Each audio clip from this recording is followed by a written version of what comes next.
All right, President-elect Donald Trump's nominee for Secretary of Defense has suggested that a temple could be reestablished on the Temple Mount. And he made this statement back in 2018. We're going to talk about that today, as well as a new stunning report coming out of Ukraine, in which they now believe that they can build their own nuclear weapons. And all of this from spent fuel rods in just a matter of months. So we got a lot to cover today. Let's go.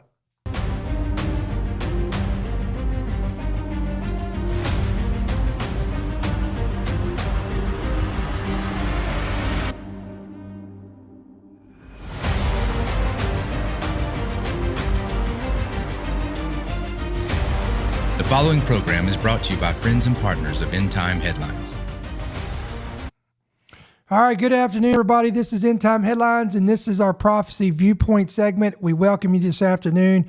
Guys, do us a favor, hit that like button. That's going to help us push this out on the algorithm so other eyes can see it here on Rumble and YouTube as well. And then for your benefit, why don't you go ahead and hit that subscribe button, hit that bell notification, and then take it a step further. Pick up our free app today. You can pick it up on Apple and Android.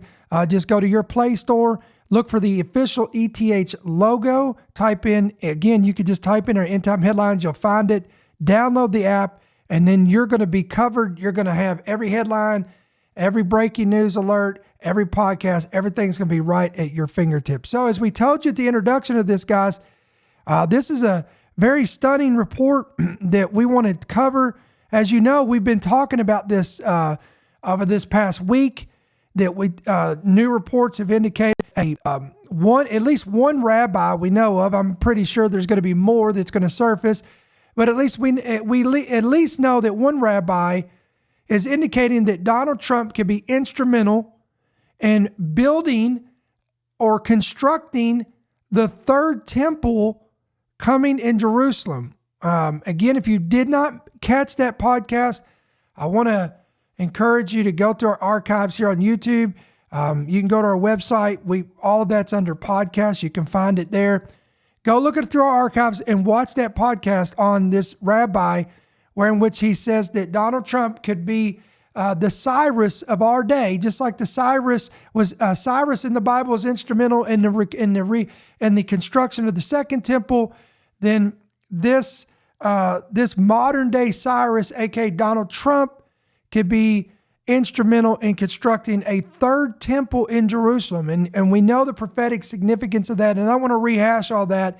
Again, if you want to know more deeper insight in that, go watch that podcast. Now, there is brand new, it's not a brand new per se, but a report has come out. And I want to show you this. And we're going to touch on this for a second. Then we're going to give you some insight into this individual who has been elected for Pentagon chief. Here's the headline. This is from the Times of Israel. Trump's nominee for Pentagon chief suggested a new temple could be built on the Temple Mount. Now, we'll go more into detail on this just in a moment, but apparently this was a resurfaced speech that he gave back in 2018 during a conference in Jerusalem.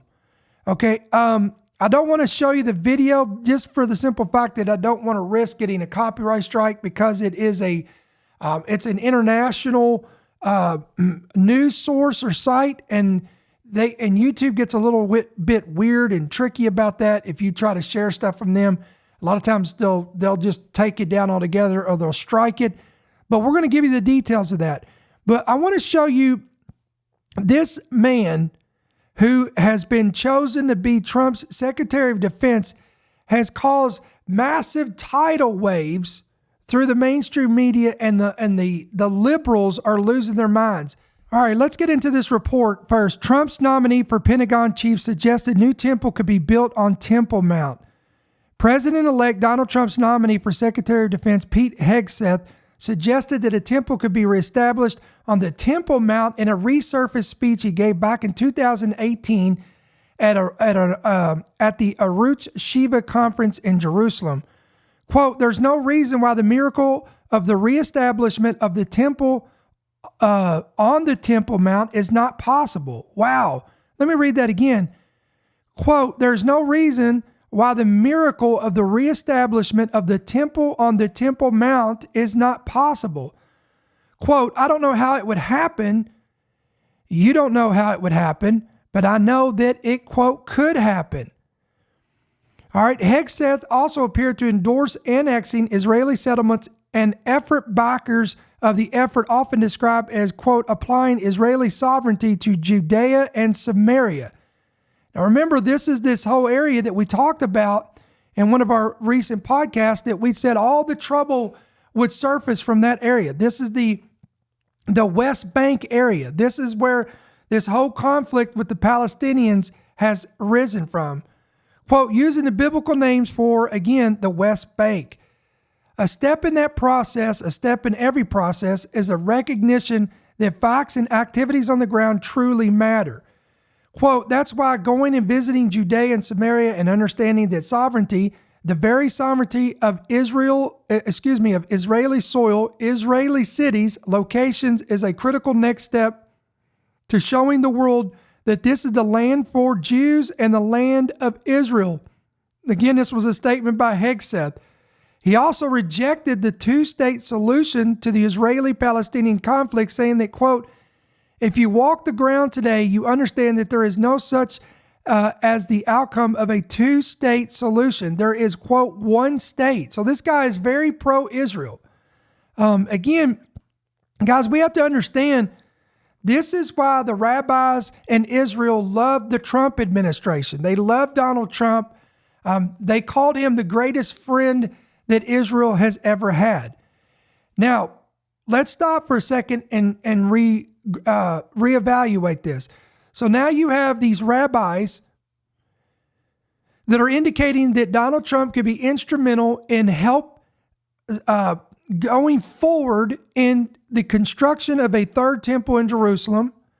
And now you have Trump's new nominated Secretary of Defense, Pete Hegseth, who in a 2018 video that, by the way, I would show you the clip, but again, YouTube, we don't want to risk that because then they'll take it down and we'll get a strike. So we don't want to do that. But there is a video clip out there. And again, this was back in 2018, where again, Hegseth entertained the idea that there could be the reestablishment of a temple on the Temple Mount. And he says that, quote, I don't know how it would happen. You don't know how it would happen, but I know that it could happen. He goes further to say that he completely or vehemently is opposed to a two-state solution. He agrees that Israel has the sovereignty to that land. And again, he points out Judea and Samaria, the West Bank. So just to give you an understanding, this is what's going on right now. So this, on one hand, this is, you can see where this could be very treacherous as far as if you want to spark an all-out war in the Middle East. I think if Americans were to get their hands involved in the establishment of a third temple in Jerusalem, especially on the Temple Mount, do you realize the ramifications of that and what kind of shockwaves that would send through the entire Muslim nations throughout the world? Because again, that is a sacred area for all three of these major religions. But again, you know, at least the Secretary of Defense now is saying that this is very possible. And we haven't heard any response from Donald Trump on whether or not he would be that he would be open to the idea of working alongside the Sanhedrin, the Temple Institute, and those there constructing this third temple. Now, remember, keep in mind, this guy is a builder. This is what he does. I mean, he has the background to do it. He has the qualifications to do it. And now he has the position to do this. So this is very eye-opening. It's going to be very intriguing to see where all of this goes in the next few months and over the next 4 years. Again, I'm going to ask the question in the chat, guys. Do you believe that Donald Trump, now with Secretary of Defense, and by the way, Mike Huckabee, who is now going to be instrumental in Donald Trump's administration, who is a professed born-again believer in Jesus Christ and supports the nation of Israel. So you can really see how this team that is being put together is very pro-Israel. And it almost appears, guys, that all the puzzle pieces are now put in place for this third temple to be established in Jerusalem. So keep your eyes on that, because remember, Israel, guys, is literally the fig tree. And Jesus said in Matthew 24 that he said, watch that fig tree, and when its leaves begin to blossom, you'll know that summer is near. Even so, it's near even at the door. And he's talking about, basically what he's saying there is Israel is the centerpiece of Bible prophecy. They're going to be the main focal point of Bible prophecy. Not America, not the West, but Israel. Now I want to shift gears. I'm going to show you another report. We're going to talk about Ukraine for a minute, because we've got some interesting information coming out there regarding that. I want to show you this. A NATO official is now warning Trump that he should not let Putin claim victory in Ukraine. Now, we know that Trump does not think very highly of NATO itself, so it's not surprising here. A senior NATO military official suggested on Saturday that any peace negotiated by President Trump that allowed President Putin of Russia to claim victory in Ukraine would, quote, undermine the interest of the United States. In a wide-ranging interview on the sidelines of a European defense summit in Prague, Admiral Bob Bauer, the Dutch chairman of NATO's military committee, said, quote, if you allow a nation like Russia to win, to come out of this as the victor, then what does it mean for other autocratic states in the world where the U.S. has also interest? He went on to say, quote, it is important enough to talk about Ukraine on its own, but there is more at stake than just Ukraine. Trump has said repeatedly that he could end the war in Ukraine in a day without ever saying how, but yet a settlement outlined by Vice President-elect J.D. Vance back in September echoes what people close to the Kremlin say that Putin wants, allowing Russia to keep the territory that it has captured and guaranteeing that Ukraine will not join NATO. Wow. Let me say that one more time. According to a settlement outlined by J.D. Vance back in September, it echoes what people close to the Kremlin say is that what Putin wants and what his ultimate goal was, and that is allowing Russia to, quote, keep the territory that it has captured and to guarantee that Ukraine will not join NATO. Guys, we'd love to hear your thoughts on this. Let us know in the chat. What do you think about it? Should we withdraw our support from Ukraine and allow Russia to take the territory that is claimed and prevent Ukraine from joining NATO? Hit yes or no in the chat. A spokesman for Mr. Trump's transition team said he was reelected because the American people, quote, trust him to lead our country and restore peace through strength around the world. When he returns to the White House, he will take the necessary actions to do just that. All right, Mr. Trump has long been critical of the aid that the United States has sent to Ukraine. More than $100 billion, guys, with a B. More than $100 billion since February of 2022, most of it in weapons and military support.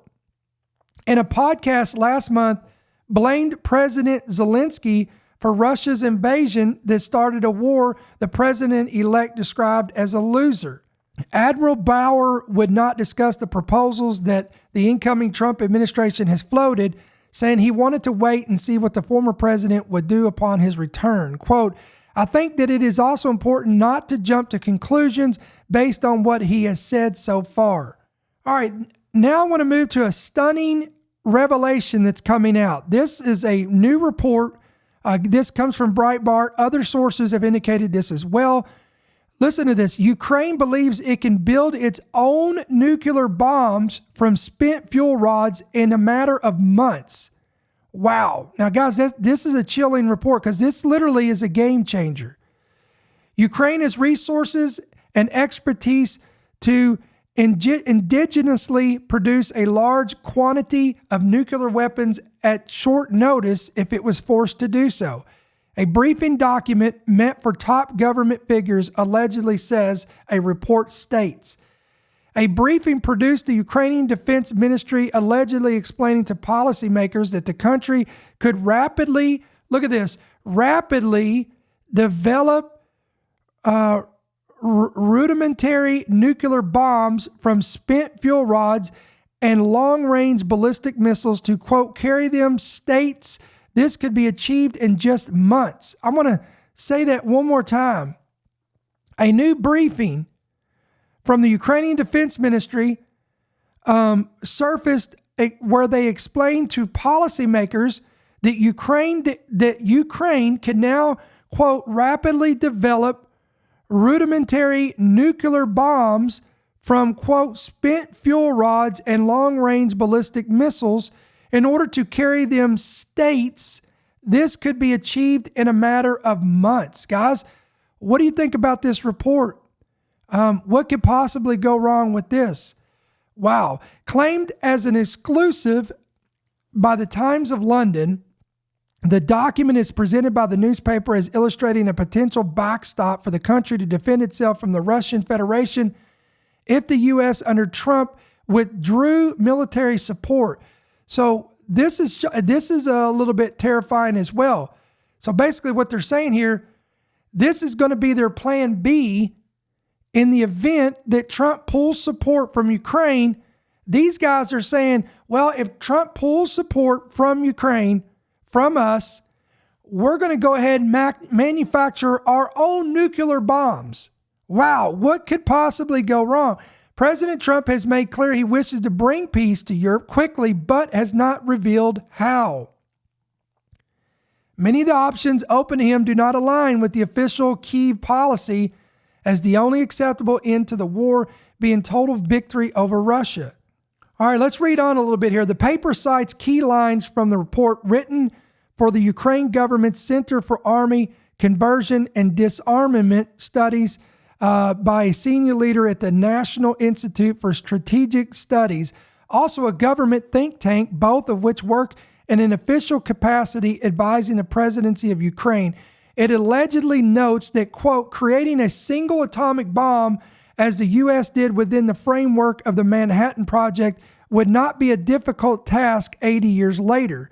The author stated to have reflected, quote, I was surprised by the reverence the U.S. has for Russia's nuclear threat. It may have cost us the war. They treat nuclear weapons as some kind of god. So perhaps it is also time for us to pray to this God. Again, guys, very chilling rhetoric here from Ukraine. The degree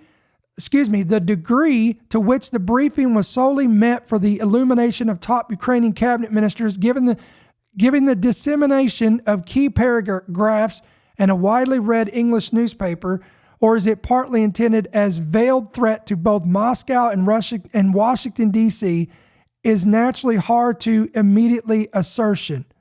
Quote, whatever the truth, it is certain that the emergence of a new rogue nuclear state willing to use unsophisticated, low-yield nuclear weapons in Eastern Europe to defend its sovereignty from an aggressor would be not well received by Western capitals, and least of all by European nations threatened by drifting fallout clouds. Think about that, guys. If they were to carry this out and create these nuclear bombs and use these, again, the winds could blow the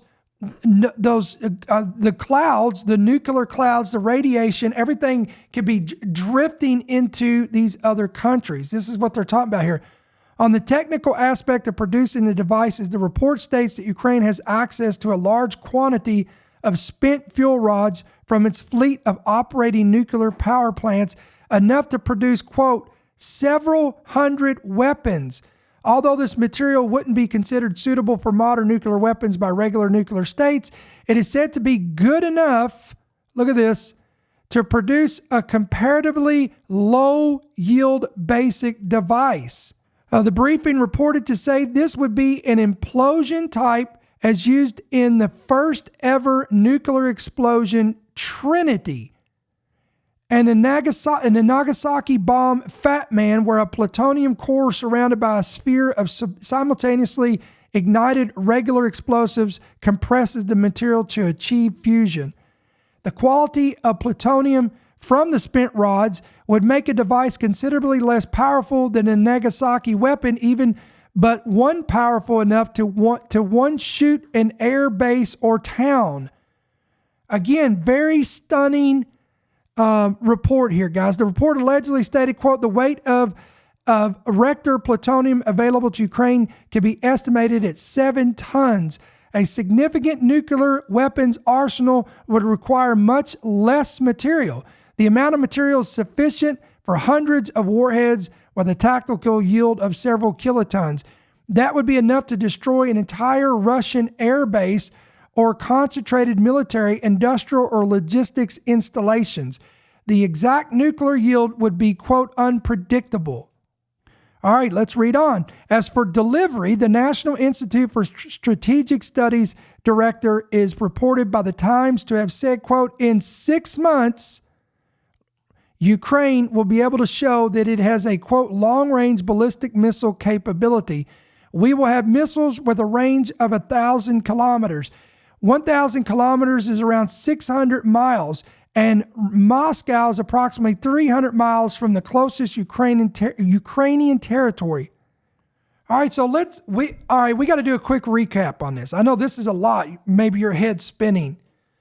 So think about all this. We have a newly elected president of the United States that is building his entire administration, who is all pro-Israel, who we now know the Secretary of Defense is in favor of moving forward to construct a third temple in Jerusalem. Even it goes as far as to say on the Temple Mount, and is completely opposed to a two-state solution, which is, by the way, a great thing. That was one of the things I was more concerned about anything, is dividing Jerusalem.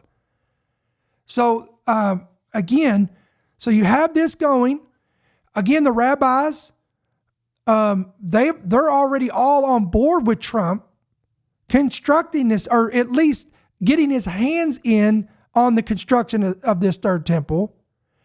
Now we have, and then meanwhile in Europe, we have Ukraine that is now saying, in no uncertain terms, that if Trump fails us, if Trump turns his back on us, if Trump cuts off the aid and he no longer wants to support us, then it's okay because we can build our own nuclear bombs. And we can do this within a matter of 6 months. And we already have the capability to fire long-range ballistic missiles 600 kilometers, and that's double the reach that we need to even reach Moscow. So guys, this is a very volatile, tumultuous season that we're entering into. I believe, guys, 2025 is going to be one for the books. I don't see how it's not possible. I don't see how this can be averted. And again, I don't care how you slice this. The Bible makes it clear when they say peace and safety, then sudden destruction shall come upon them. Now, I understand, biblically speaking, prophetically speaking, I guess you could say, that I believe that alludes to the basically going into the tribulation. That's peace and safety, alluding to Daniel 9:27, the peace treaty that will be put in place with all the nations and with Israel. And again, they'll say peace and safety for 42 months, and then the Antichrist breaks that treaty. That is the primary interpretation of that scripture. Okay, I don't disagree with that at all. But I believe, guys, that many prophecies like this, many of these scriptures they have what I like to call double implications. They can have a secondary implication. So in other words, just because when they say peace and safety, yes, there's a literal prophetic interpretation of that, but it also can initiate a season as well of destruction. It's a principle. It's kind of like this. Let me explain this. I'm going to get so far into this that people's going to be like, I don't understand what you're saying. So let me make this simple. There is laws, okay? There's laws in the kingdom of God. One of the laws, let me use an example, is giving and receiving. Okay? How many's ever heard of the law of giving and receiving? It's a principle. It's a law that's been established in the kingdom, and it goes something like this: give, and it shall be given back unto you. Good measured, pressed down, shaken together, and running over, and with the same measure that you give, it shall be given back unto you. Okay, so giving and receiving, that's a law. Here's another one. Be not deceived, God shall not be mocked. Whatsoever man sows, come on, talk to me somebody, that he shall reap. So you see, there is a secondary consequence to an action. There's an action and then there's a reaction. So again, when I read 2 Thessalonians 2, when I start hearing the lips of world leaders start saying peace and safety, I'm already like, okay, here we go, because sudden destruction will come. Because here's the deal, guys.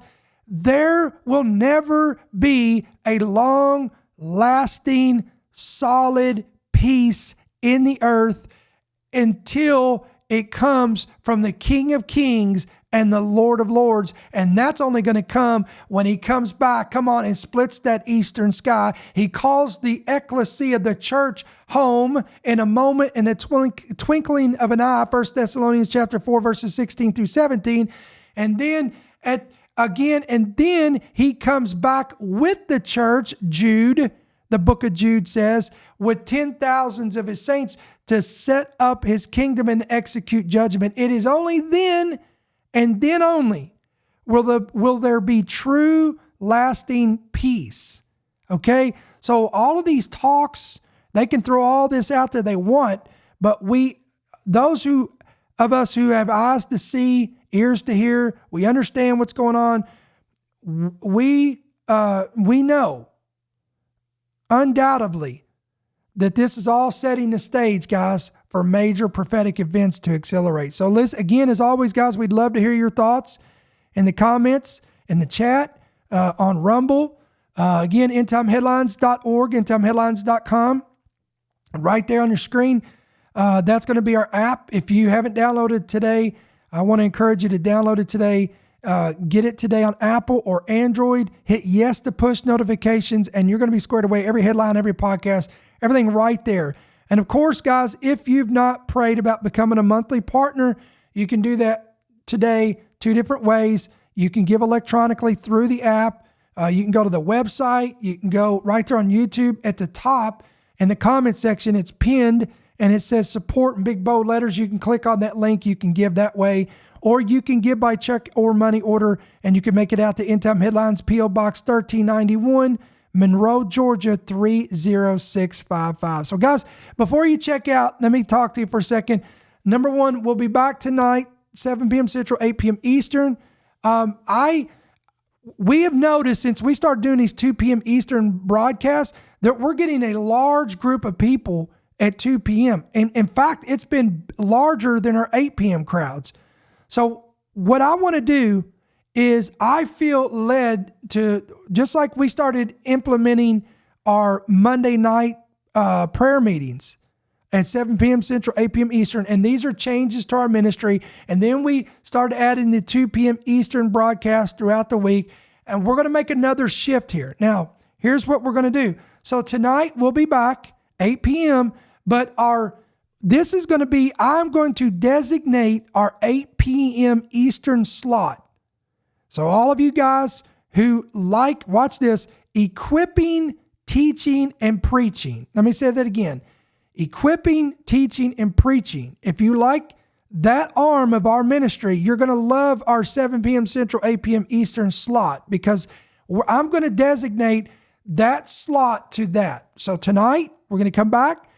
We're going to talk tonight about the 5 crowns and the 5 books in heaven. 5 crowns and 5 books in heaven. This is a complete equipping message. So no prophecy, no news, no headlines, straight equipping message. Why? Because again, guys, this is a ministry. Okay, we have a information arm, which that's what we're going to designate our 2 p.m. Eastern slot for. So if you like information like this, you like the headlines, the articles, and us doing these prophecy viewpoints, that's what we call it, then you're going to love the 2 p.m. slot. But if you like equipping, teaching, revelation, if you love that, you're going to love our 8 p.m. slot. And then you got people that love both. And again, we want to see you at 8 p.m. But I think this is going to work out very well based on everything that I'm seeing and how this thing, and the stats that are going on, and people that are jumping on at the 2 p.m. hour and then the 8 p.m. hour. So this is going to kind of be our new schedule. And again, Wednesdays, we'll probably do a 2 p.m. Segment, but then we won't be, again, broadcasting on Wednesday nights. But we'll be here. We should be here Tuesdays, Thursdays, and Fridays at 8 p.m. And of course, Mondays for prayer. And then on the weekends, every now and then we may put out something there at our 2 p.m. slot, or whenever we can, breaking news or whatnot. So this, our ministry's, just kind of, I wouldn't say evolving, but it's progressively changing for good. It's growing. We're expanding. We're multiplying.